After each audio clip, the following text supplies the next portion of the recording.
This is DJ. This is Ish. And this is Pero Let Me Tell You. Dale.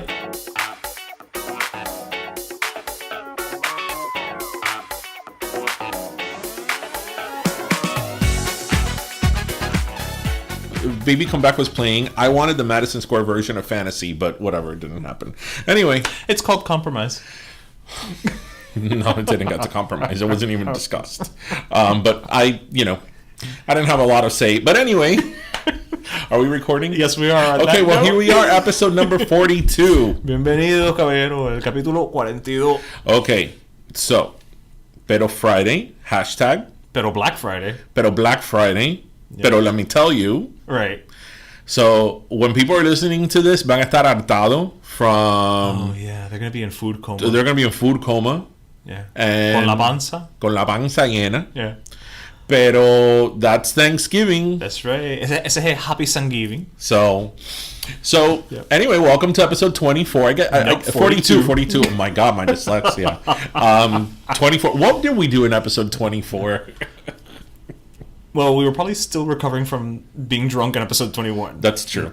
It was our 21 hangover. Yes. Anyway, everybody, welcome to episode 42. 42. Aquí estamos. I hope you all had a fantastic Thanksgiving. I guess this could be our Thanksgiving episode. Yeah, it could be. It's Thanksgiving weekend. It's it's the start of the holiday season, which every year starts earlier. Yeah. Ahorita it's going to start in the summer. Yeah, no, it's going to be like 4th of July, then Halloween, then Christmas. That's it. No. It's going to be like 4th of July, Christmas, and then, we'll have like a haunted Santa. Isn't that Krampus? I guess. So, anyway, how is everybody's Thanksgiving?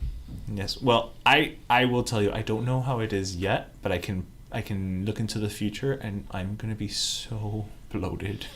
Yeah. How's well, although you and I are, you could say we're two become one. Yes. But, obviously we've never had Thanksgiving together. That's true. Because we have with our respective families. Yeah. How does your family do Thanksgiving? Is it traditional? Is it Cuban? Well, in the last couple of years since my sister has the house, we all go to her house, and she cooks the whole meal.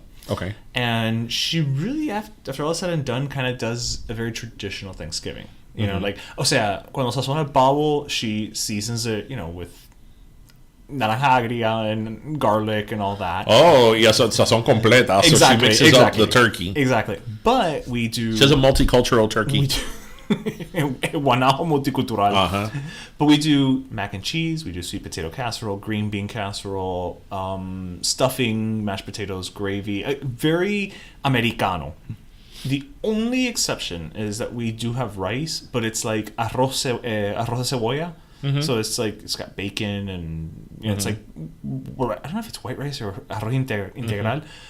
Otherwise, and we have flan. So I guess that's the most Latino thing that we have there. Wasn't always that way, though. Growing up, we used to come to my mom's uncle's house here in Hialeah, and that was like, ahí tenías el pavo más o menos, but it was yuca, moros, lechon. I love when you hear of a Cuban, like big time Cuban, like ghetto Cuban household. Yeah. They're like, sí, me pago en fricasé. And I'm like, you had pavo en fricasé? Then you didn't have Thanksgiving turkey. That is not how the Pilgrims did it. I broke my mom's heart. Well, before I tell her how I broke my mom's heart. Okay, but so why did you break your mother's heart? Because I was telling my mom, like, the real reason for Thanksgiving. Okay. And I also started... Wait, so what did she think the reason for Thanksgiving was? Well, because my mom, like many people, think that it was this joyous celebration of, like, the colonists, from the Mayflower or the Pilgrims. Right. And they met up with the Indians, and they go, "Ooh, kumbaya!" And, here's some turkey. And I'm like... And then they played football. Right. I'm like, it really... That's what the commercialized... Right, that's a sanitized version. But that's not really what happened. That's not really what it was based on. Thanksgiving was really a feast or a dinner that the Indians did have with the colonists because they've survived hell and back. Yeah, we didn't die. Yeah, they didn't die. And because the colonists helped that tribe of Indians kill another tribe of Indians. But, sometimes... Should we start celebrating it like that? Like... two families just go and kill a family that has wronged them. Right, and I just thought about Like The Romeo and Purge? Juliet. But anyway, so I started talking to my mom the other day about, we started it with Thanksgiving. Right. But then I started talking to her about like other stuff like Christmas. I'm like, listen, Christmas is the biggest Christian holiday in the calendar of all year. It's an icon of Christianity. And I tell my mom, do you realize that the biggest symbol of Christmas, which is the Christmas tree, is a pagan symbol and not a Christian one? Yeah. And first of all, I had to explain to her what being a pagan was about. Que pagan. But I was Que like, pagaron a quién? but I'm like, pagans were actually persecuted by Christians. But they had pretty trees. I'm like, pagans killed. I'm sorry, Christians killed pagans. But yet, the biggest symbol for the biggest Christian holiday is a tree. Isn't also widely held belief that Jesus was actually born like in the summer? Well, actually, I'm glad you say that, because this conversation I had with my mom, and I guess this could be the listen, laugh, yes, and our listen, laugh, and learn motto. This could be the Yeah. learn part for those listeners who don't know. We started talking about all these symbolisms of holidays, and I was explaining to her that, again, the pagan symbol in terms of the Christmas tree, and I told her, right, and do you realize also that Jesus was not born December 25th, especially if the star was the northern star. The northern star was shining as it was. That cannot happen due to the time of year. The time of year, the way it's described. And I was like, and furthermore, this is what really like knocked her socks off. I was like, do you realize that, based on anthropological studies, the image of Jesus that we see as this fair, light-eyed man with like auburn hair, wavy hair, is not consistent. Oh, that's artistic. With what men of his time and his area, part of the world, look like.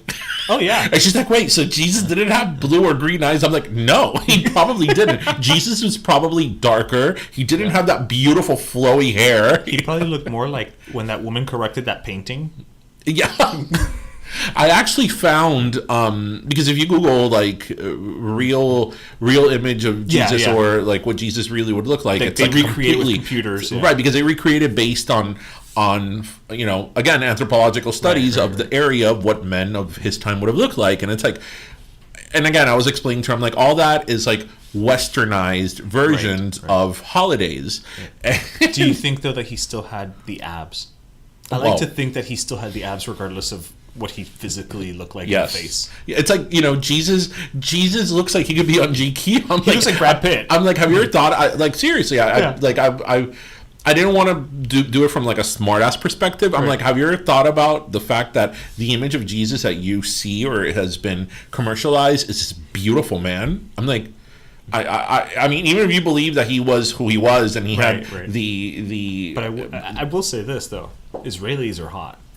In general. Right, but Israelis don't look like Jesus. It's true. It's a different kind of hot. Israelis have dark hair or darker hair and different features and all that stuff. But Jesus looks like he could have been raised in Nebraska. Well, Jesus looks like Juan Pablo de Pache. Well, that is true. That is true. Who played Jesus. And he's Argentinian. So a whole Westerner. And what I also loved, I love having these conversations with like my mother or like people like in my family, because I also told her, do you realize that the image that we have of Santa Claus was commercialized by Coca-Cola? Yeah. Norman Rockwell. Pero como la Coca-Cola si Santa Claus tiene cientos de años? And I go, no.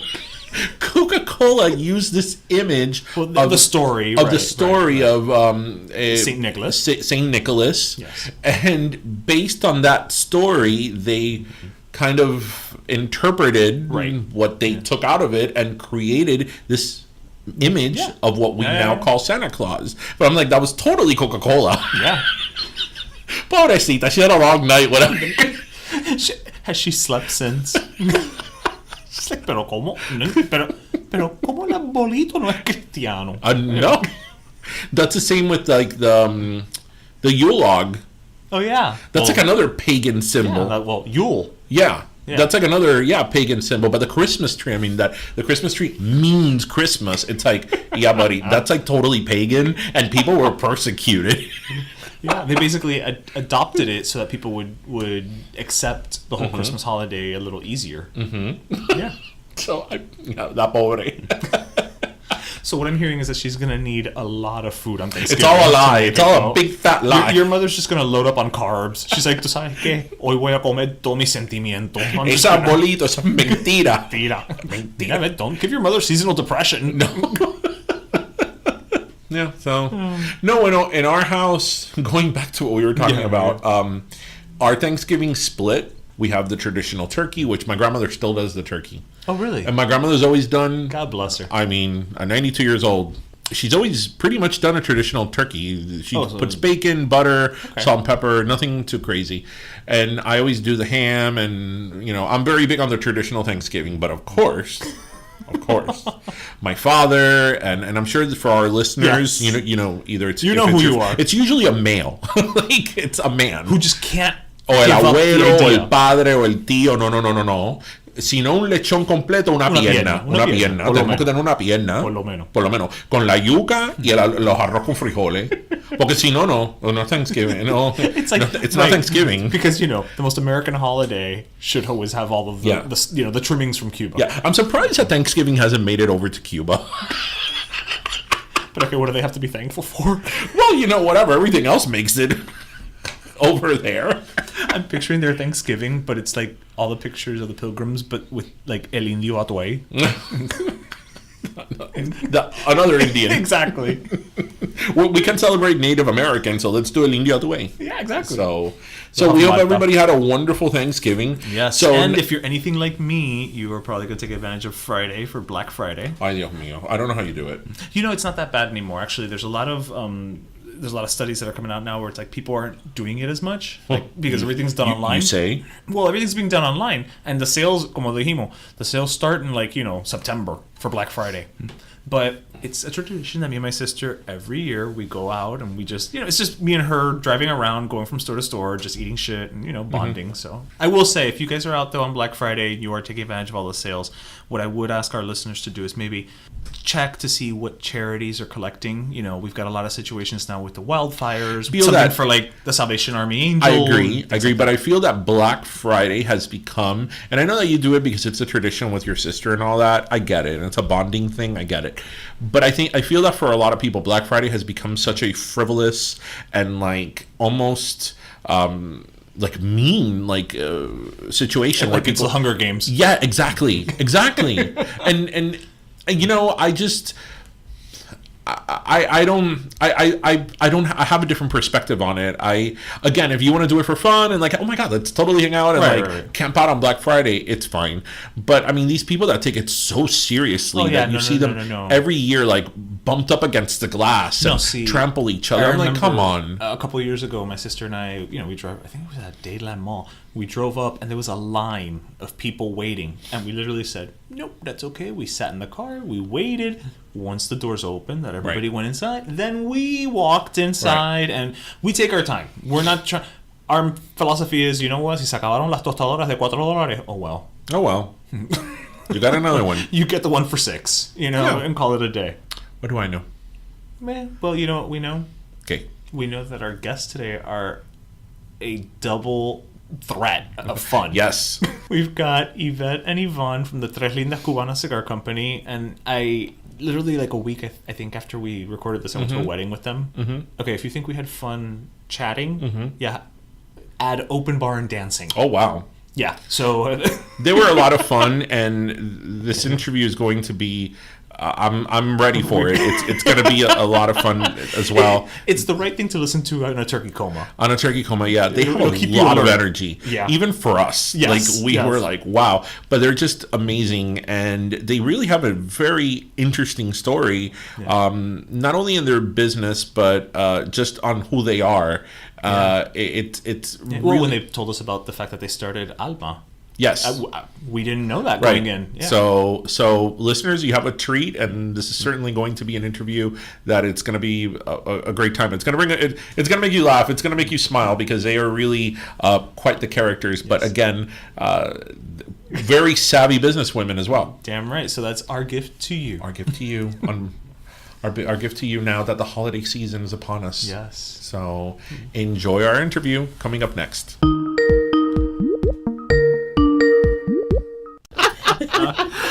That, listeners, was I think it was both of our guests actually were making an appearance on there.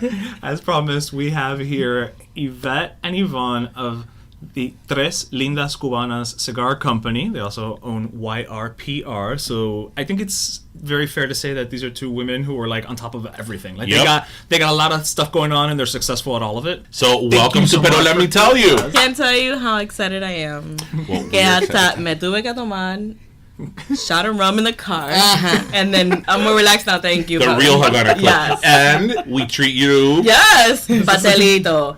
De guayaba, de queso, de carne. As we always tell our listeners, we feed our guests. This is amazing. No, I wasn't expecting that. No, not at all. I don't go, I don't ask for much, but I was like, yeah, I'm a drink. If we had more space, we'd have un lechon in here. Bueno, Yvette and Iván, tell us a little bit, who you guys are and how all this started and what you guys do. I mean, I worked a long time for corporate America. Look, bye. That was that. They did what they had to do. I did what I had to do. And Yvette started doing her own. She branched out. She started doing her own public relations. But then one day, I said, you know what? That's it with corporate America. I was like, I don't. I was sitting. Let me tell you, and this is the truth, that it was one of my boyfriend. He was a big time cigar smoker. We've always been like our family and family parties and stuff. There's always been cigar smoking. My parents are Cuban. We're American. Right. We're first generation born Americans here, right? Here in Miami. And they, we were born basically with a cigar and like café con leche in our hands and like a domino. I really hope that was a C-section. But then that was always within our culture. You know what I mean? Right. And then... but it's one thing to enjoy smoking cigars, and it's another thing to say, I'm going to start a company that sells them and you make them and so on. So well, exactly. Can I interject? Hit it, girl. We're not going. I'm sorry. Because we're not getting anywhere. I'm sorry. We. How did she leave off? That coming out of the womb. Coming out of the womb. So todavía falta tramo. Cut to about 20 years later, 20 to 30 years later, and we're like hanging around the cigar shops regularly. Just working for clients or whatever it is, hanging around in cigar shops. And then we're always like inventando, like even ever since we were little kids. Like, what are we going to do? And little plans for anything. You know what I mean? Being entrepreneurs we didn't even know the term or anything. And I didn't even know that I ever wanted to own a business either. But I know that we wanted, to do like, whatever we wanted to do, basically. Right. Be your own women. Kind of, yeah. I never really even thought about it or whatever. And then she wasn't working for that place anymore. And then we started working together. I mean, she was always like working with me. She was always like on the books somewhere, One day my sister goes, this is from my perspective. If she had a dream or like a daydream and that like somebody was telling her, no, you have to speak more about like your ancestors or like your people. Like bring it home almost. And what she told me, and what she told me was... listeners, I wish this was visual. Money that we're hanging around a cigar shop, like, we're older, grown and sexy. And then, we're seeing people are hanging around it, the demographic of it or whatever. And my sister goes, damn. The culture. Culture grown and sexy all the way. Men and women, And the thing is also that, like my sister was saying, that cigars was not a big deal in our household because my grandmother smoked cigars. Yeah. So it wasn't weird for us to see a lady smoking cigars at all. Never. Never. Al contrario. Yeah. We, like, it was just like we loved her and we loved just anything that she would do. She would drink, and my mom hated it. My mom does not smoke cigars to this day. For her, it wasn't like ladylike or whatever, but we knew that it was because my grandmother is like this and big personality, very funny. She would always have like visitors over her house, so that was a vibe. Celebratory. Yeah, celebratory, but like 16 or something. It was never frowned upon for us to like grab a drink or like smoke anything. Not anything, but yeah, sorry. And then my sister was going through her thing or whatever, and then we're like again like inventando. Oh, so what do you have planned, or like what do you want to do or whatever? And then my sister starts talking about like, why don't we start like a cigar brand? that it's not too unattainable. We're already seeing that Miami's like the hub of the whole industry. Most of the major headquarter offices are here in Miami. Sure. They're farming in Nicaragua or whatever. That's where we get our cigars farmed. Right. And then, we see that, okay, maybe we put 2 and 2 together. Oh, maybe it's possible or whatever. It's not that crazy of an idea. Yeah. It is kind of now, in hindsight, it was extremely crazy. I don't know if we would do it again, how we started. How long has the company been around now? Now over 5 years, I think. Yeah, over 5 years. Yeah, since almost 5 years since we launched. All this was happening around 2012, 2013, the back and forth. Yeah. And then we launched the business in 2014. We actually sold boxes to a cigar shop. Product. Yeah. So that was a year before we were working on it. Building the brand. Right, building the brand. So how do you build a brand? Do you test different things out? Do you go to I'm sure there's a science to the crop, the actual crop. You use a farm in Nicaragua. How do you settle on that one? Yeah, no, it's an agricultural industry. That people see it at the end of the day as far as the product in the store. But that product, those are leaves, and even when they're already wrapped up, it's still a living. It's still evolving. Oh wow! It's very much like the wine industry, also that they'll go and pick a grape. And then it goes through its thing, and it's fermented, and it's aged, and all that. It's kind of the same. Of it that way. Yeah. Nobody thinks of it that way. Well, that's why you have to put them in humidifiers. And stuff like that. It makes sense when I hear it out loud. Yeah. But I just never stop to think about if I was to smoke a cigar right after it's made, it's going to taste differently than a week or 2 later because it does change the taste. Yeah, and then we made great connections. In Nicaragua, Yvette, that she travels, she was in Costa Rica. God only knows why. Who knows what she was doing over there, but she connected with... You know why? Pura vida. Pura vida. Great time. She was in Costa Rica, and she met a guy that has a cigar industry, a brand, and he has a factory and land and everything in Nicaragua. Okay. Otro cubano, but the Cuban lives here in Miami, So we're like, you know what? Let's try to connect with him because I'm not gonna be going back and forth either from here to Nicaragua cada 5 minutos. Con maleta. Yeah, because you kind of have to have your hands on. You have to know. That's why also that we didn't launch for a year, because we had to try out different leaves. It's a whole, not even a science to it because it's all very much by taste. And okay, this is aging like this. Okay, this aging like this because we've kept it in this, or it comes from a different part of the plant. Also, that it's all very much depending on the season of the year, even the climate. It's a blend. Of it's a blend of different leaves. It's just funny you guys mentioned the thing about taking a year because I'm gonna kind of bring it over actually to us to the podcast. We are still in our first year, and we've seen other people who've launched around the same time or recent-ish who it's oh no, I've got 3 podcasts and it's a network and it's this and we always kind of look at it and go, you need to figure things out first. You need to give things time to breathe and really not find its own course. Right, not jump on the deep end of things. So I mean it's we completely understand what you're saying. So when you're thinking of this concept, is there something that you wanted your product to be distinguishable from other products? Because obviously there's a lot of competition out there. And established competition. A ton. Can I break it down a little bit to the nitty gritty? Because that's giving you the PG, the American version of the story. The fact is that years ago, this had to have been now. It has been 20 years ago. I went to una santera. This is real. Okay. That's why you're on Pero Let Me Tell You. Listen. For the Americans. Una santera is I have her in my cell phone, spiritual advisor. Yeah, That's a good translation. That's a good spiritual advisor. I'm not talking about killing chickens. I'm talking about water and cross. Good stuff. Right.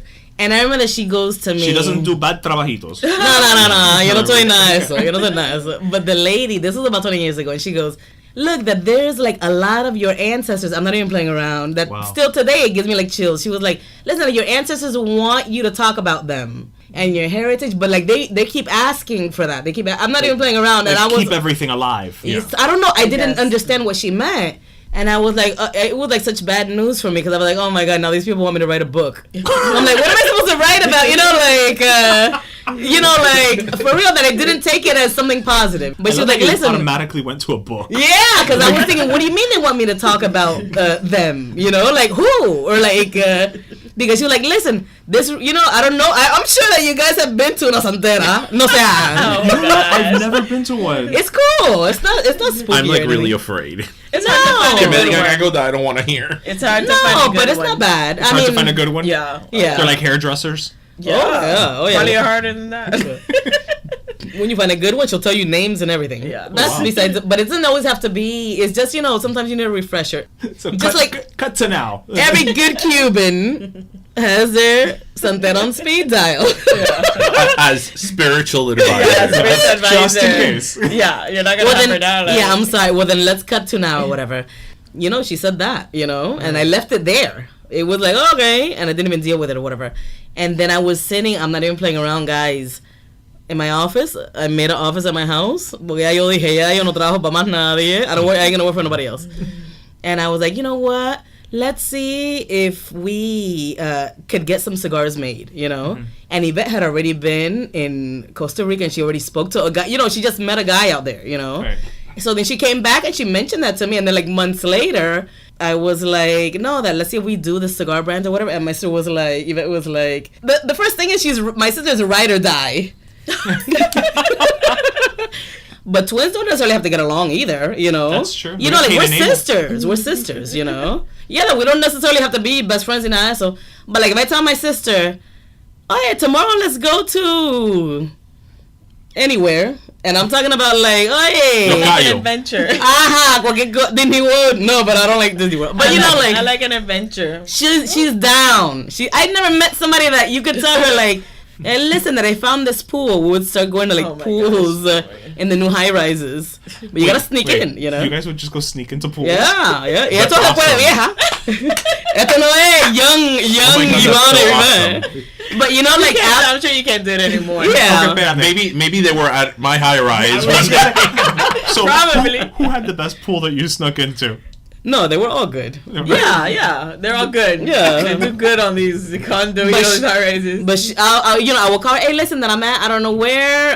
Let me know if you want to come to this pool. It was alright. It was good. It was good for me. It was you know, a quick vacation. Afternoon. But I mean, she's ride or die. You know, like she's down. She's down. So like she's a risk taker. You know, she's a risk taker. And I said, you know what? Let's see if we start a cigar business. She was like, oh yeah, let's do it. You didn't think about it. No. No, because she goes, let's do a cigar. She told me just like this. Let's start a cigar business. Let's call it Tres Lindas Cubanas. Like we already know about different blends or whatever. We've been smoking for a while. We're gonna have our Maduro called La Negrita. We're gonna have La Mulata and La Clarita. So then it's gonna be 3 different cigars. Tres Lindas Cubanas. But I remember she told me just like that. I was wondering why it was Tres Lindas because you're twins. I'm like, you're not triplets, so I didn't know where the third one was coming from. No, because Tres Lindas Cubanas is an old Cuban song. She told me just like that. That I go, oh, it's a good, because the way that I think is like marketing. Because I already know it's gonna be a mission. There's a Well, it's your background, PR. You know, you think that way. Yeah, there's a ton of different brands, and if you don't stand out, forget about it. You know. Tell us about it. Yeah, yeah. For a podcast, there's a ton of them, but you know what I mean. Yeah. You guys are doing awesome. Love. Thank you. Oye, big fan. Aplauso.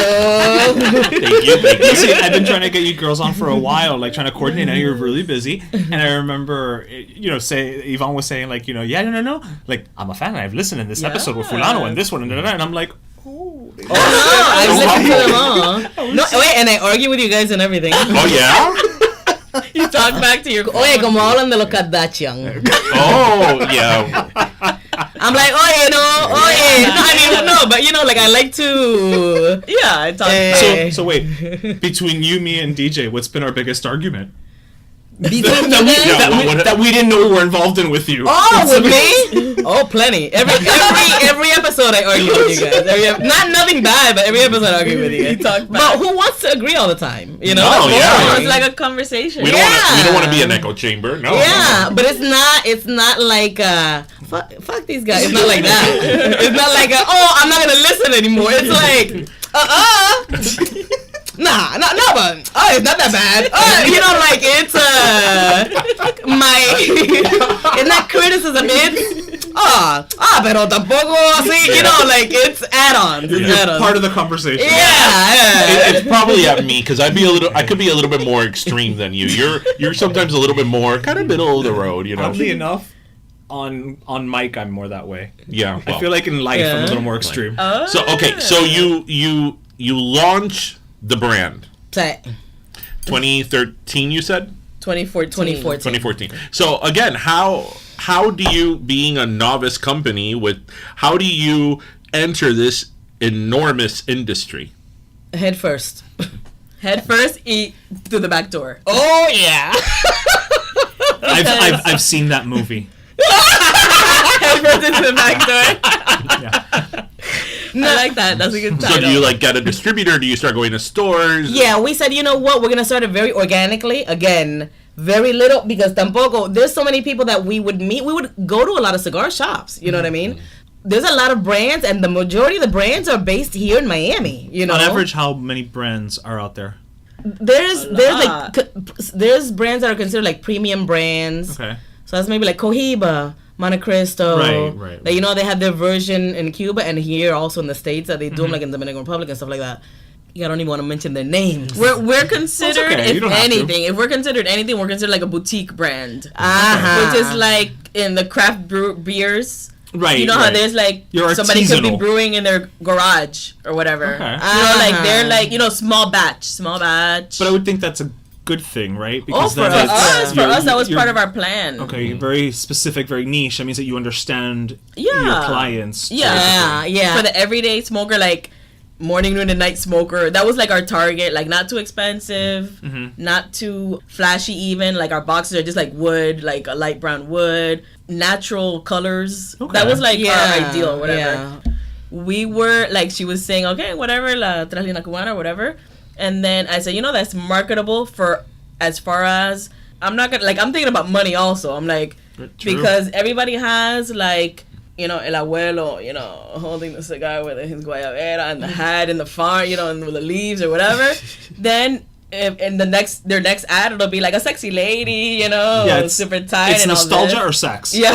Yeah. Yeah, so then we had to fit in somehow. Not fit in. That was our thing. That it was like, we're not gonna be able to fit in, and I'm not gonna hire a model. And we don't want to fit in. Pero No. ¿para qué hire models si están a tu... por Yeah, eso. that's why we're like what our own resources, you know, our own Modelos que si resources. están yeah. tu sexy ladies in front of you. No, but you're right that we said let's use our own resources, but I'm talking about everything from, if we're talking about even dealing with the factory, us, because we studied it. You know, like that's Right. the thing also that You had a vision. yeah, and we knew And asking questions at cigar shops. You educated Yeah. Talking to them. We got the Yeah. perspective of the cigar shop owner, because we said, okay, we're going to be selling to cigar shops.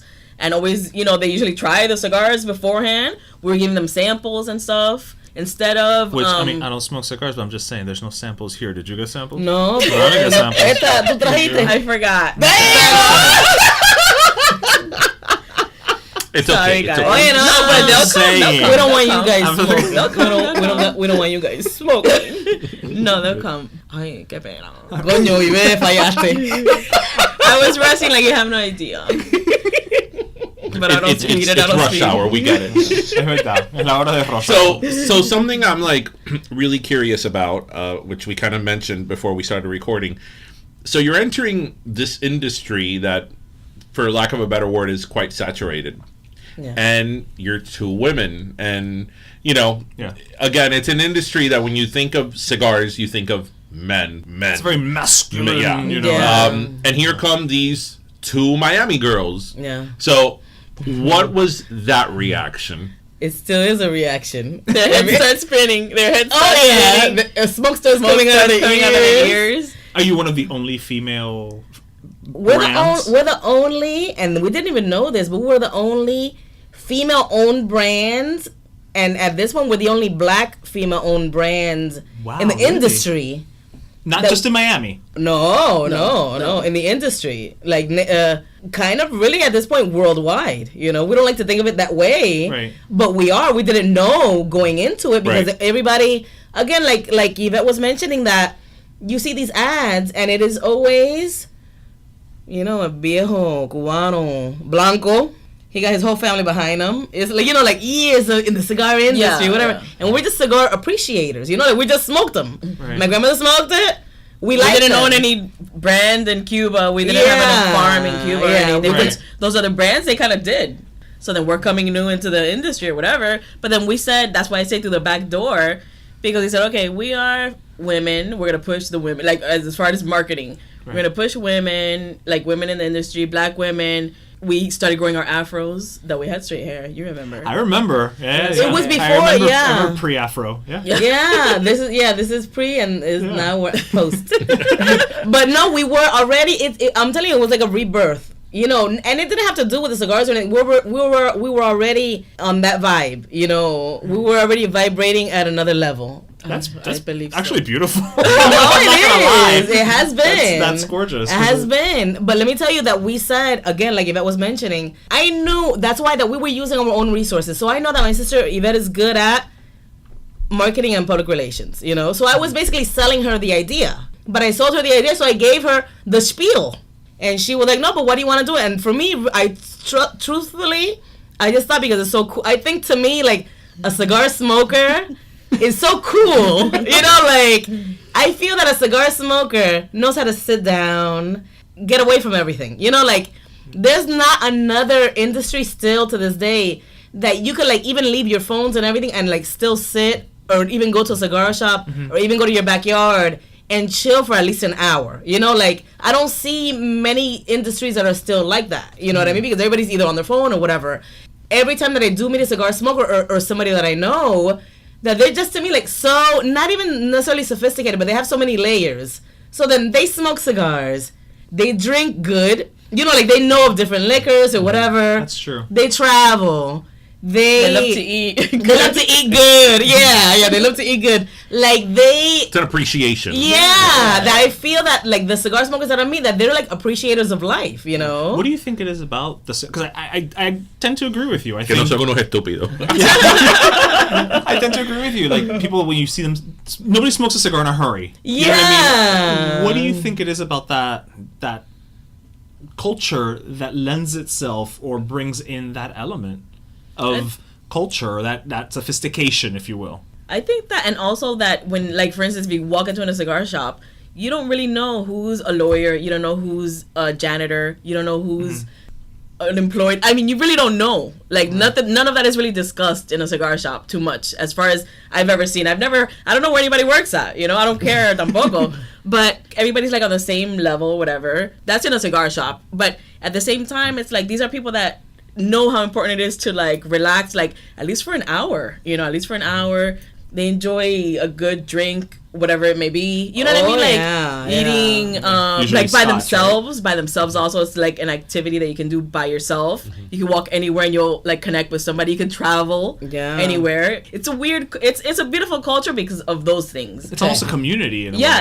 It is. Big time. And even if I travel, like, say, we're based here in Miami, so we have our head in the sand. We're working. So we can't even travel that much because we're our own sales reps and everything. We are the distribution. But a lot of these people, they reach us online. A lot of these cigar shops, they reach, like, that's why that we sell across the country, thankfully, Right. But because they like to see what people are smoking, or they'll collect cigars. It's a passionate hobby, Men and women, that you would think that it's more male, but obviously it's a lot more male based. But there's a lot of women, because women also like to network. They like to, because it's kind of a money hobby. Yeah, because each cigar is at least $10.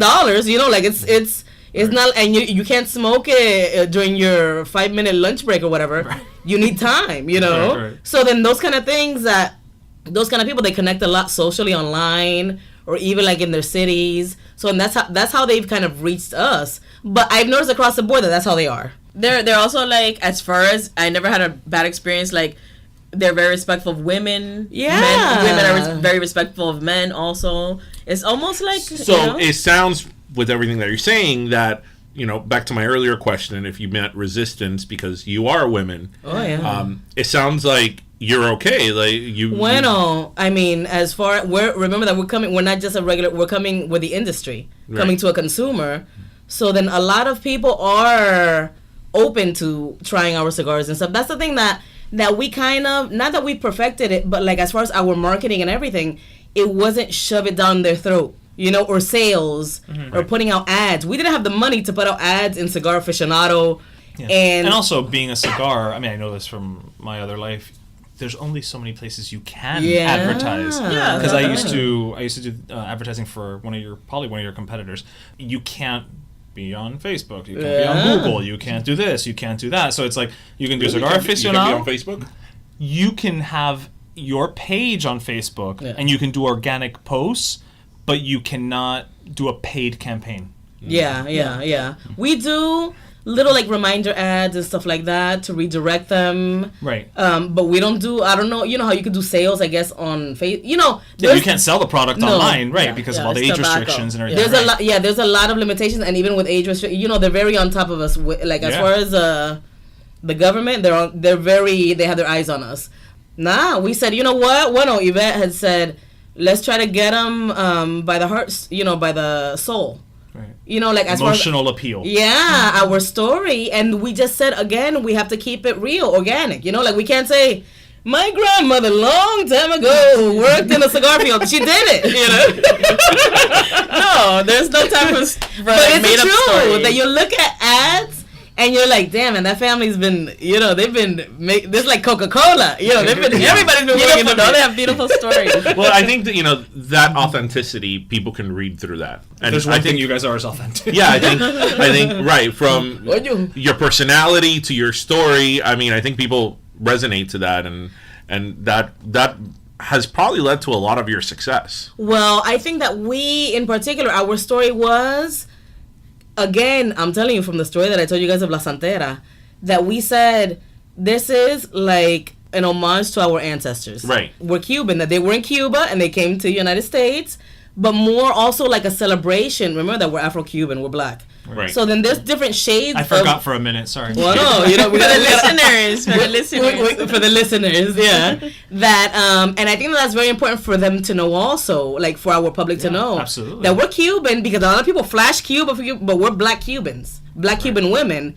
I said, no, this is like a celebration of the Cuban woman and like of the different shades of the Cuban woman. We're celebrating the Cuban woman, you know, like in all her shades and glory. Our like very empowering. So you know, the age-old question when it has to do with cigars and all that, people always say that do you believe Monica Lewinsky? No, that the best ones are from Cuba. And, you know, that's always been like the argument that the real, authentic, the best ones are from Cuba. What is your opinion on that? Because, you know, a lot of times these things are inflated. Yeah, no, everybody thinks that. I think that, like, that's just another blend of cigar. Okay. In this day and age, it's been so many generations that have, like, are different, like, years of growing tobacco in different areas of the world or whatever. So, for me, when I go to Cuba, that we hold cigar tours in Cuba, Havana takeover. We go to Cuba regularly, and the Cuban cigar is fantastic. But then sometimes I feel like something maybe a little bit stronger or something maybe a little bit lighter. You know what I mean? The Cuban cigar is just a Cuban cigar. I think that there's like mystique about it, like, oh my god, the Cuban cigar, whatever. Just because it's romantic, but it is a good cigar. It's a great cigar. You know what I mean? Yeah. It just depends on what you're in the mood for. It's good to have, like, if you have this in your humidor, add that to your humidor too. I don't know anybody that only has Cuban cigars in their humidor. No, nobody. You know, like our palates have evolved, like have changed to. There's so many different other blends out and different tobacco from different countries that what you can't like love a Nicaraguan cigar or Dominican cigar. People, you know. I feel that this is kind of like, you know, wine, when like wine. Well, she was saying as such. Are like, I taste the nuttiness and the earthiness. Yeah. Oh no, people be like, I taste chocolate. There's tastings. You know, it's parallel to the wine industry where people's depending on people's palate. But I could tell them now, listen, this tastes like crackers. It tastes like graham crackers. It tastes like soil. You could taste a little bit of raisin. And you know, I think you were peppery. just eating a pie. But you know, like it really does. It depends on, again, people's palates. But they're supposed to be like that. Right. It shouldn't just not taste like anything. You know, it's not supposed to. We don't add any flavor or anything It's like like that. multi-dimensional. Oh Like, yeah. But that happens a lot with cigars made outside of Cuba, because also that the technology we're more up to date with as far as farming and everything. It's like basically two different industries, really. Wow. And that's always good for us also, because when we do go to Cuba, that we see how they farm, and it's different how we farm in Nicaragua, you know. It is more, it's different. It's different. Yeah, it's more organic. Yeah, it's more organic. Definitely more organic as far as like even the aftertaste. You know, it's very different. You wouldn't like, even me, that my palate is not the best. You know what I mean? But I can sense the difference. But like I said, it's not like it depends on what you like or not. Mm-hmm. So people are not crazy about it. So your product it's in Nicaragua, and it's made in Nicaragua and then shipped here, and you guys distribute it. Yeah.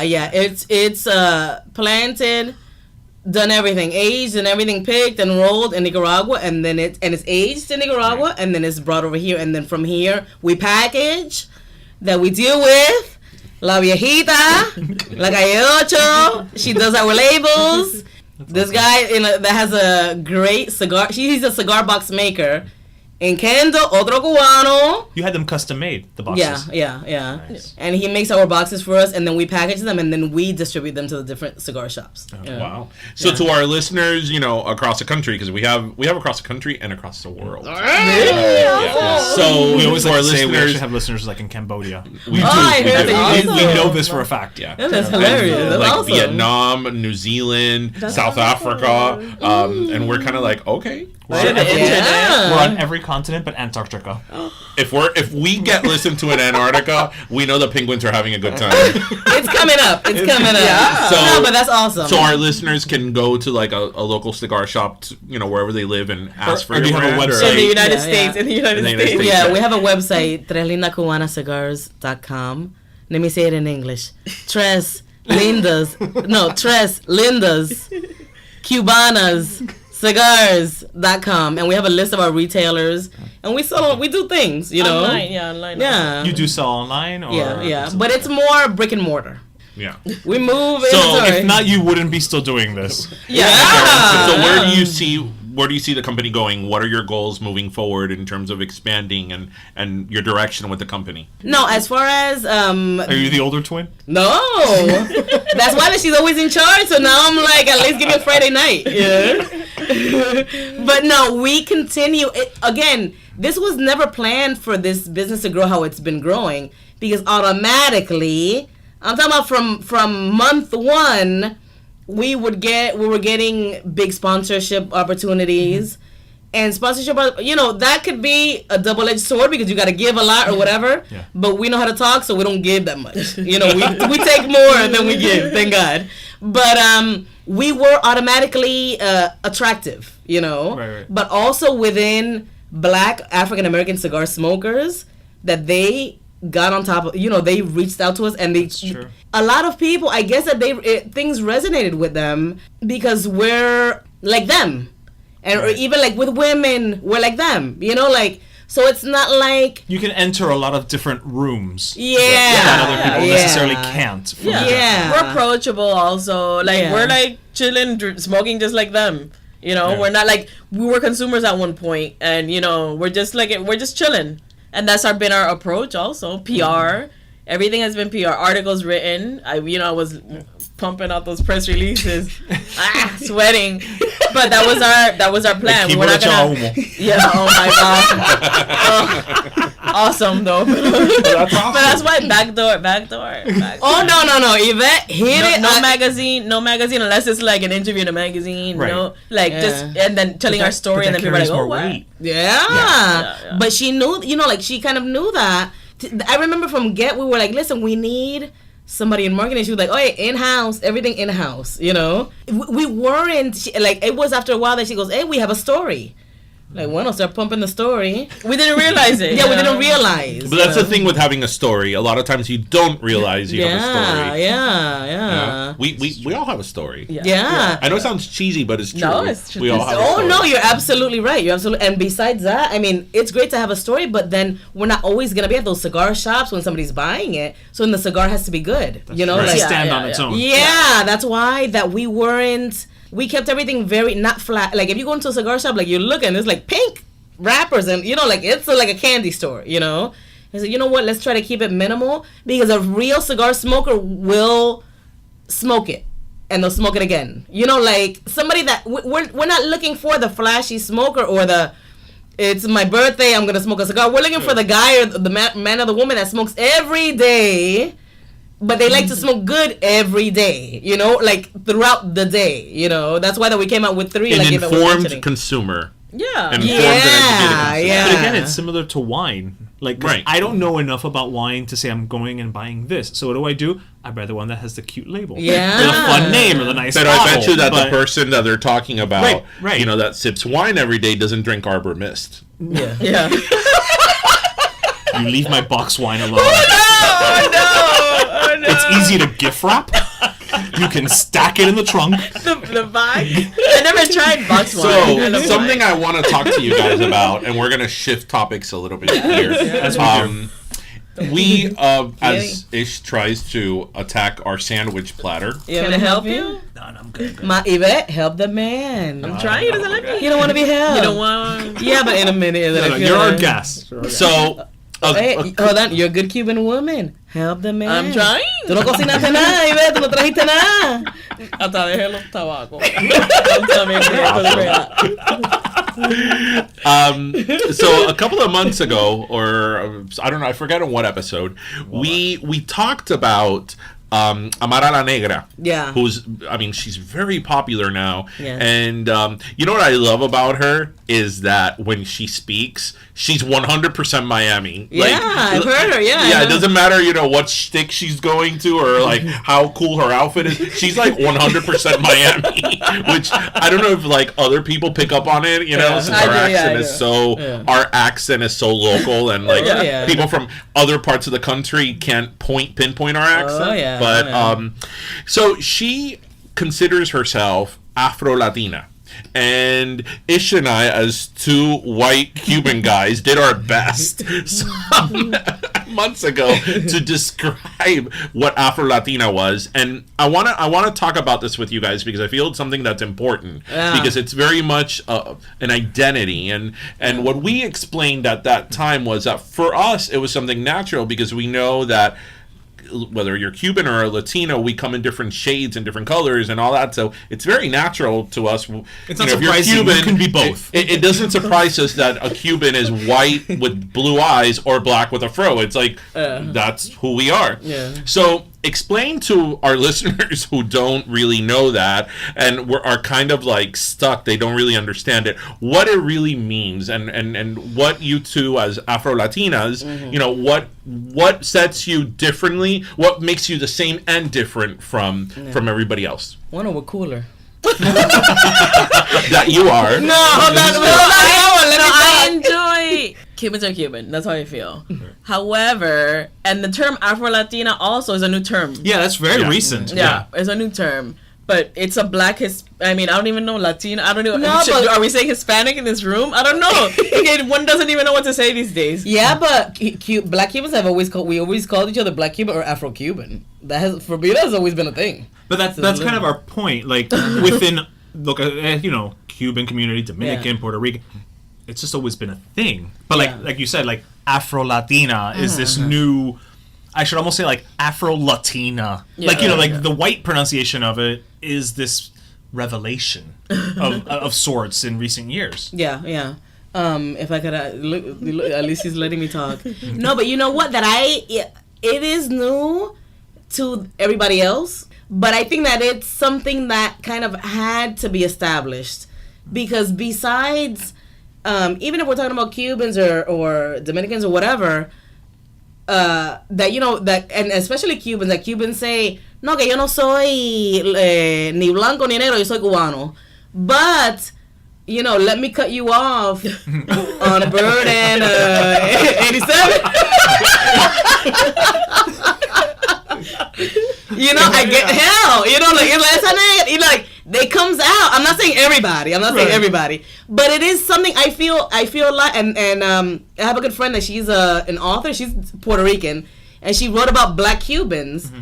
And it's Danielle Cleland, her name is super good. She's a professor at FIU. We only surround ourselves around with the very best. The very best. But she wrote a book that saying that we're just Cuban or no, I'm Dominican or whatever. It's a fact, but we still go through different things. You know what I mean? Like say even us right here in this room, we kind of have lived, and we're both Cuban, and we both have been raised, I guess, more in the South Miami area, I assume, or Miami or whatever. But we've all lived different lives and had different experiences, and we've connected with also different types of people, that for us, I went to school more in South Dade, South Miami, further down, and there weren't many Cubans there back then. That's true. It was a lot of Caribbean, a lot of West Indian, a lot of, but there weren't any Black Cubans up in there. It was me and my sister, my other friends that we said were cousins at this point,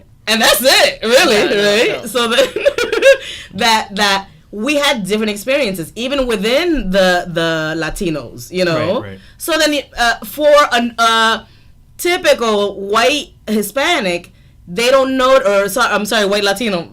That's the truth. I don't know big difference. That we've had different experiences, so then I can see how Amara La Negra and these other Black Latinos are coming out and they're saying it up front because it's something a lot of times that I'll go out, right, or whatever. We have big personalities. But I have really? Apparently, I think at this point I'm whispering, really. But I mean, apparently. We're loud. But a lot of times I go and I get Celia Cruz. I remember my coworker used to call me Celia. But this is coming from, don't Celia Cruz me. I don't dance and I don't sing. I'm not even in the arts. You know what I mean? But we get pigeonholed. It's like the Celia Cruz pigeonhole. Right. Now we get pigeonholed into these roles, and it has to do with media. It has to do with media, and it has to do with us also that we don't leave our blocks. That I like to meet different kind of people or whatever, and I like to have discussions with different kind of people. But say mentioning maybe my brother, and he's a cool guy or whatever. No, no. Croquetas, y esto, y un lechón. Yeah. Y Matemba. Cubans. I saw an interview with Amara La Negra on The Breakfast Club. I don't know if you guys know that show. With DJ Envy and Charlemagne and all that. I'm a big fan of that show. I'm always arguing. I always argue with them too. No, we're good company. We're good company. You want? And what I thought was funny, because obviously they're Black. Yeah. What I thought was funny, and that they were giving kind of her a hard time, was that she identified herself as Afro-Latina, and they were like, well, why can't you just be Black? And she's like, because I'm Latina. And I think that for them, probably what they had a hard time maybe understanding was that to most African Americans, your Blackness or being African American comes first. Yeah. And I feel that with what she was saying and what you guys are saying, it's yes, you're Black, but you're Latin. Yeah. You're Latina, you're Cuban, you're Latin, whatever. Yeah. And that is who you are. Yeah. And it's funny because she's received this amount of backlash over that. Yeah. And I kind of scratch my head and I'm like, but why? She's just explaining her truth and what she feels. And but we get it from, I'm sorry to interrupt, we get it from all ends. So we get it from, even here in Miami, that this is a very cultural, very diverse, Miami's very diverse, and you could come across different people, different shades from every country, and still with them, they don't get it either. We grew up, this isn't every day that we deal with. I can't leave my house without having to explain my family tree to, that's kind of a bad, but it's been all our lives. Yeah, all our lives. That's the thing. If it's coming from an African American person, it'll be okay, but who's Black and who's Cuban? Or they're both Black. As far as our parents, they're both Black and they're both Black Cubans. A Hispanic, Cuban they'll be speaking to us in English even after we're speaking to them in Spanish. We have to prove Sometimes, that we're, yeah, that we have to we're prove. We have to prove. Cuban, Like yeah. we have to, like literally. Okay, but speak Spanish to see how you speak. Okay, and like it's almost like a song and dance, Like a you know? litmus test. Yeah, Oh. yeah. Yeah. So then, I mean, that's the truth. That Amara Negra, like I can relate to her in 100% because also her Miami accent. We have accents, you know what I mean. We have accents. I've neutralized a whole bunch. Oh, yeah. Not on purpose. It's just so like speaking to different people, like it's to a point they don't understand me. You know. But I think it's something that you said is the pigeonhole. Somebody like her, that she's a celebrity, they can't pigeonhole her in one. Okay, are you Latino? Are you black? Are you this? Are you that? Yeah. So like the fact that they can't pigeonhole her, it's a problem. Yeah. Oh yeah, yeah. They get uncomfortable. Yeah. Oh yeah, they can't place you. They can't Yes. place you. So then it's. But I could see how they don't know where to put her. You know, Yeah. maybe she's knows where to put herself, but it's not necessarily in a. But she could be across the table. You know, Right. So then for her, it's more, and even for us also, that I feel that it's a little more. It's not as restrictive. Is that you have to change your mindset also. You have to be self-aware and what is it? You have to love yourself. Self-realized. Yeah, because it's I'm talking about grown people come to us every day. We'll walk into a cigar. That's why that we get a lot of, not backlash, but a lot of speed bumps, Yeah. So we'll walk into a cigar shop, and this is again that I said, oh yeah, we have to write like a social study or something, because it is a consistent right here in Miami. We're not even going to Orlando ni nada de eso. Orlando. The North.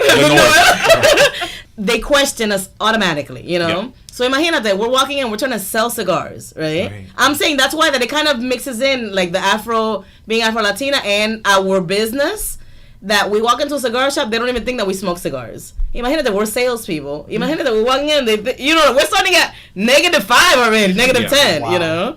So then it's like convincing not only the shop owner or whoever does the purchasing, everybody that's sitting at the cigar shop, because you have to buy them all. Yeah. You You know? gotta All the sell- guys are Yeah. listening. You know how Yeah. guys are. They're all listening. And like, let me try that. They're gossiping like crazy. But I just feel that, and this is why I wanted to get your insight on this. When it comes down to Latino or Hispanic identity, it's all over the place, because I think America has, and when I mean America, I mean people that are non-Latino. Yeah. They have an image of what somebody who's Latin should be. Oh yeah. So the minute that, for example, I have light eyes and fair skin and kind of blondish hair. Yeah. That's hombre, as you guys love it.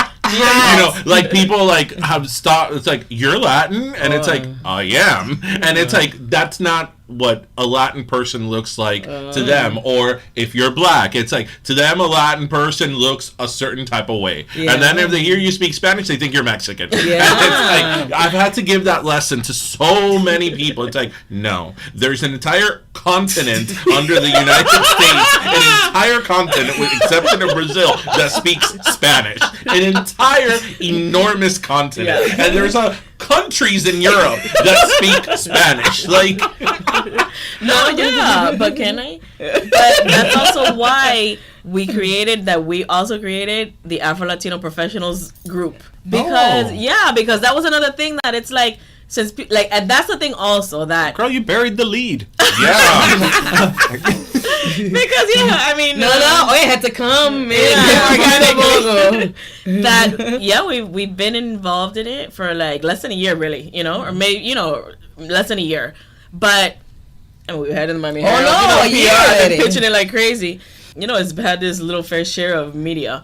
But we created it because in interviews that me and my sister would have, like as far as cigars, that we get interviewed because we are women in the industry and black women, and it's like unheard of or whatever, and it's it's newsworthy, I feel, and it's been And it benefits you guys. So, Yeah. okay. it benefits. And they would always ask us, so what, like, how come we don't see like black Hispanics or Afro-Latinos or whatever? And it was like, I don't know. I mean, we're around. We didn't have even an answer to it because we're living like everybody else is living. You know what I mean?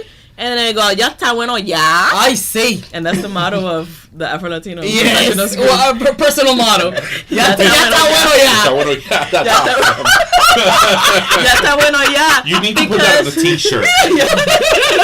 Because I'm tired of not having like an answer to it. Right. Hasta me da pena. Because it was like, I don't know, we're here, I don't know, you know? And it was like, people are not realizing that there are black Hispanics at all that can speak English and can speak Spanish, and you know what I mean? Like that we are, you know, live in the American culture, you know, just his Latin. Bilingual. Yeah. They couldn't, I guess. They Go, think that if you don't look, what's his name, Guillermo, Jimmy Kimmel's sidekick? Oh, yeah. They think that if you don't look like him, that's what Hispanic looks like. Yeah. And it's like, oh my God. Yeah. Thank God that's not what all of us look like. Oh, I'm sure he's a lovely human being, pero... Yeah, but No, but you see, but that's like the stereotype. So Right. imagine that. But you can't even. I'm not even like you can't even kind of blame them, because you know who I blame? People that are in Miami and that are in these metropolitan cities, that they see different ethnicities and different like grades of shades of it within their races or whatever, because we see that and we still, a lot of us still are acting like we don't know what the hell going on, you know? Yeah. Like, we still have to be educated. I can understand, I don't necessarily agree with that person, but I can understand, like, middle America, they've never come across a black Cuban. I've said this story many times. So to our listeners, here you go one more time. When I was in school in the Midwest in Michigan, I had a classmate of mine, because one time I was reading a case, and the woman's name was a Spanish name. I forgot her name, but I said, okay, in this case coming up, Maria Rodriguez. You know, I said it in Spanish, and he looks at me. He was from Iowa.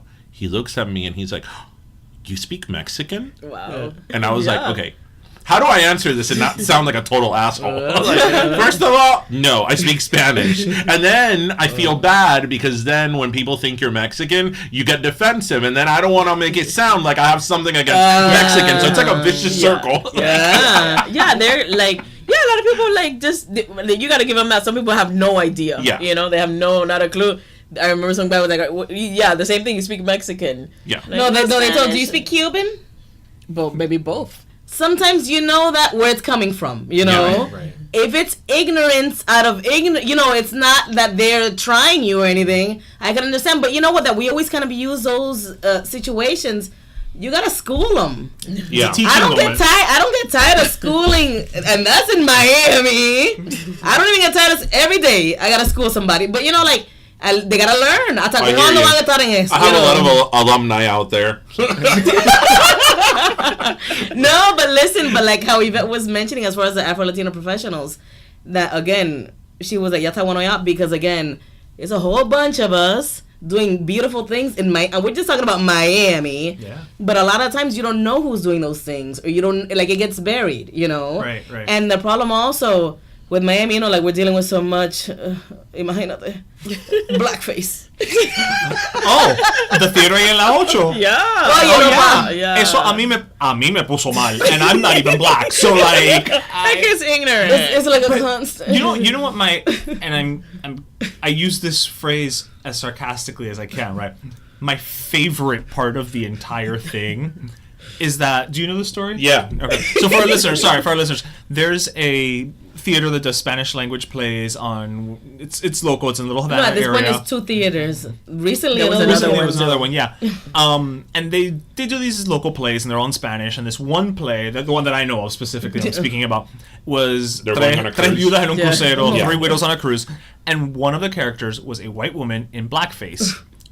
In 2018, they interviewed the people, you know, the company and the theater, kind of saying like, you do understand it's 2018, why that's bad, and blah blah. They didn't even try to defend it. No. They literally just said like, no, but I don't think it's racist because everybody's laughing. It's funny, you know, and if we're laughing about it, and some black people came here and laughed, and so that can't be racist. And it's like, but their whole shtick was that it wasn't offensive in Cuba. Yeah. basically, But then they're denying the historical relevance of it in the United But States. that's what I loved about it, is that they didn't try to defend it at all. It's not like they tried to come up with an argument. They were just like, and they never gave up on it. No. They had, what it was it that we had, like, after the fact, after that article, we had like a town hall. Yeah, like a town hall little, you know, so we The could understand each other. The Afro professional, because they took the character off. They changed her character. Okay. That she's dedicated, you know, many years to performing in blackface. She perfected it. That is her skill. as an That's her actress. shtick. As an Performing in actress. blackface. So, Like, oh my Exactly. god. Oye, la mujer- On a resume, it's Exactly. like can't Oye, perform blackface. Yes. Is yes. she trying to get work in 1912 Bueno, vaudeville? they were selling out. Oye, la mujer estaba llorando y todo. Yeah. We went to the town hall again, but that's the thing that we said that as far as the organization, the Afro Latino Professionals, we're calling it ALMA, Afro Latino Miami Association. Yes. You know, I we love it's still in development. Soul. It's still I in love development. it. It's still in development. But I mean, as far as we said, we have to have contact information of each other. Like I'm saying, it's not like we're gonna come out, marching or anything. But I mean, we have to have access to each other because every time that we're getting a lot of media attention, and they're asking us, "Oh yeah, when Castro died, we had somebody come down from CBS. Like, all right, so then what are the Black Cubans saying?" Like, coño, you got to talk to them too, like. Right. But it's like we said, we have to have some kind of a network. a network, and it doesn't hurt anything, that we're all inclusive. Yeah, it's not But like One more discriminating. WhatsApp group. yeah, we gotta have our little thing happening, but it's really grown. But like as far as for tackling those kind of issues, that it's not just one person complaining about a woman in blackface in 2018 in Little Havana, Coral Gables. Right. It's a group of us that we're coming at you in a and it's even messed up that we have to say that we're coming politely to tell you that we don't To educate. Yeah, but they took it bad. We got attacked. No, they treated us extremely bad. They treated us very bad. What was? I mean, at that town hall, what was the defense? If that's even the right word. I mean, Yeah. The defense was because the lady was si there. no te I mean, what's gusta, the? a mí si no me gusta una obra, no voy. Si, like if you don't like it, don't go to it or don't Wow. watch it. But she just couldn't fathom No. why No. it was No. upsetting to people. No. Like, No, you know what? I'm sorry. That type of ignorance comes due to improper or lack of education. Because if you know, again, the historical context and the Yeah. meaning of blackface, you would understand how it's offensive. they No, don't, no, but they were saying that you it don't have wasn't to educate blackface. me. I know They why were it's saying- offensive. They were saying that it was that it's like some kind of that I'm not educated on theater, like it's called like buffo type of theater where it's like un español, like it's like certain stereotypes, hardcore stereotypes, and they have the person in blackface. That's like a typical in that theater world. That's a typical character in that. They have like El mulatto, what do they call them? Not catalan. Yeah, but that theater world Oh, was the you're only minstrel saying- shows. Exactly. But that was that was back in minstrel the show. day. That's not yeah, that was Broadway. in Cuba back in the day, and I'm sure it wasn't even that appropriate because I'm sure there was maybe I don't know. Well, they Fuck did it. away with it back then in Cuba. Yeah, So that's then true. they were saying it as if it's like an old Cuban tradition. They forget that we're in the United States. Like that the United For States. starters. Yeah, but no, they came at us very bad. We left with a bad taste in our mouth, but at least we went. Good for you. Yeah, Good. but Good at for least you. it's something noted. Yeah. But no, they continue. It's like they're They don't know relentless. they don't know the error in their Well, ways. They just Yeah. don't care at this point, I guess. I don't think because so. they've been told it's wrong. Yeah, Yeah. they weren't aware. Let's say up until now nobody told them. Yeah. Now they've been told, and now Yeah. they're just still doing it. Yeah. Yeah, but Yeah. now if they have another play with blackface, it's the controversial play. So, Yeah. And that's what happened. And there was another play down the street, I don't know what teatro, with another person in blackface, another write up like in the Miami Herald or like I don't know where somebody wrote something about it, and lo quitaron. Like they changed that character. Like so then it's like not allowed. If you put it, it's not gonna be allowed. It's not gonna like As it should and be. yeah. So Yeah. I mean at least that I don't know. Well, you know what? You affected some type of change because they got rid of Yeah. the character. Yeah. Yeah. No, those are little things that we're from Miami, so then it's in again like I was mentioning that I deal with a lot of types of different people. So then unfortunately, a lot of people that I deal with, they'll say like, "Oh, you're Cuban." No, Cubans are so racist, and I hate that. I hate when people say that. Like it doesn't. I don't like it because I'm Cuban. Right. So then when it comes with some, like that's embarrassing to me. Like a play that has blackface. Like how can I defend that? Le están dando la razón. Coño. Yeah. But you know what? We're moving on up. That's right. Moving on up. Favorite theme song ever. I think my Not even gonna favorite. pretend that's not true.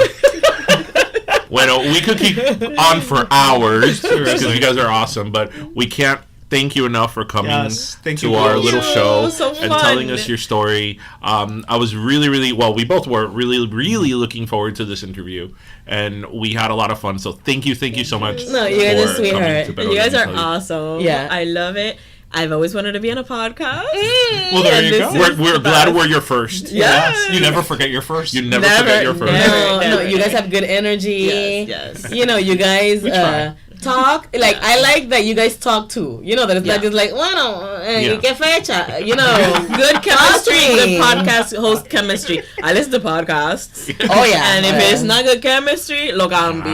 Oh, yeah. No, and you guys balance each other out. Yeah, You know? Yeah. Well, we do. We try. Well, Yeah. que después de 30 años. Yeah. But you guys 30 are years. good friends, right? Yeah. We've been. I can't. When the thing hits stop, I hate him. That's when you're like, leave. It's like Sybil Shepherd and Bruce Willis on Moonlighting. Yes.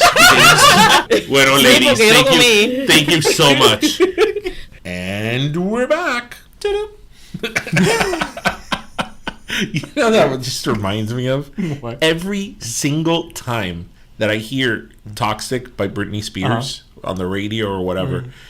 At the very, very end of the song, when it goes da na na na, I think of the video and I go ding. Remember the video? So she's in the airplane. Oh, that's right. At the very little- end, yeah. she hears a ding of The flight attendant calls. Yes.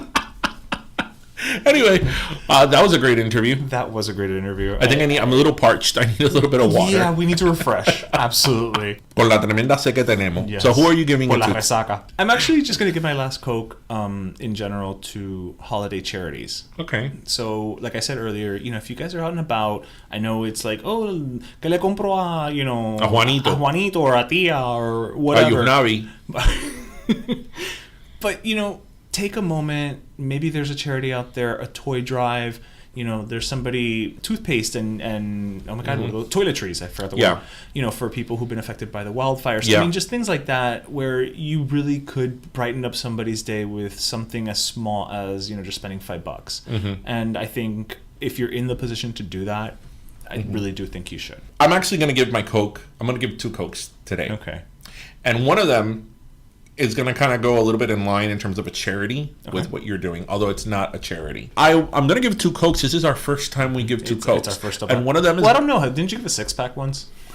I don't know.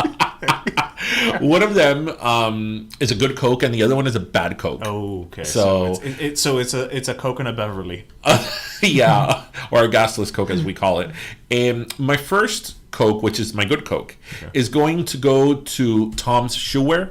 Okay. Yes. Do you know what they're doing? Yes. So Well, I Tom, don't know are they doing something specifically different now? well, Tom's Shoe Wear started this campaign where if you go to toms.com, I Yes. believe, or to the social media, you put in your name and your address, they will physically send a postcard to your local representatives in Congress, telling them to pass reforms to require background checks for purchasing guns. Oh, wow. And it's a physical, like an actual physical It's not an applica- email. Yeah, because I thought, an email list, that's all great and dandy, but let's be It goes to real. That's spam not and gonna. that's it. But this is like a physical card that's going to go out. So if millions of people do this, these that's- elected officials, these senators or whatever, are going to get a lot of correspondence. I think that's commendable and I think that's great. I always do question, though, sometimes when brands do things like that, if it matches their corporate, for lack of a better way of putting it, brand. So, like, for instance, Tom's, I know, has always done the thing where, like, if you buy a pair of shoes, we donate a pair of shoes to people Right. in impoverished countries. Right. That I understand. I don't see the link between shoes Well, and because I think that Is the it because you have to problem- run away from Well, the gun? no, because I think that probably the owner of the company or the owners of the company have a I get it, personal. but I'm just putting my marketing hat on. Well, Where but it's one of they're- those, I'm trying to draw the line. Right, but I mean, as far as like their shoes that they would buy, they donate for every pair. I mean, they didn't have to do that either in terms of marketing. No, but do you understand what I'm trying to say? Like it pivots off of what they are. They are a shoe brand that is helping provide shoes to the needy. Similar to, I think it's PetSmart. For every $1. Well, I don't think they're doing this for marketing. I think they're doing Okay. this because I'm just asking. they probably have a good the profits. They're a big company, and they probably have the power and pull to do this. But the point is that they launched this campaign that if you go on their website and you sign up, they will send a physical card to your local representative, asking that they pass some sort of legislation requiring background checks to purchase a gun. So my second gas list goes to Ivanka Trump. Okay. So is it because she also had a shoe line? No. Okay. So Ivanka Trump is in a little bit of hot water this week. I saw that. Because prepárate. She's not a natural blonde. She used her personal email during the time that she was conducting Government official business. White House business. Huh. Que hipocresía, Dios mío. I mean, if that's not hypocrisy, I don't know. No, Darren, it's different. It's different. It's different, yeah, because It's she was making America great again. It's different. When you're making America great again, you can't be bothered to look if it's your Hotmail or WhiteHouse.gov. Right. You can't. Let's not forget AOL. It could have been AOL. It could have. You know, she's like of our Maybe age Prodigy. If she's using Prodigy or Netscape Navigator still, she has bigger problems. Did she do that on her Windows 95 Acer computer? It's probably very secure because nobody even knows it's out there. So it's probably the most secure. Ivanka Trump, who I don't particularly have any issues with her. Right. Ivanka Trump was using her personal email server to conduct official White House business. Mm-hmm. Lock her up. Porque, con la mierda que habla el padre, as to quote a very good friend of ours, I can't. So, bueno, that was episode 42. Yes, a little on the lengthier side, but worth it. We did the best we can with what we got. We had a lot to say. Yeah, we're like the Pantene. We're worth it. We're worth it. So, as always, we hope everybody listened, laughed, and learned. And this week, I will say something a little bit different. Okay. We hope you grab your leftover turkey and your leftover lechon and make a croqueta. Ay, qué rico. Yes. So, everybody have a great holiday and a great long weekend. And we'll see you soon. A comer. Where we're moving on.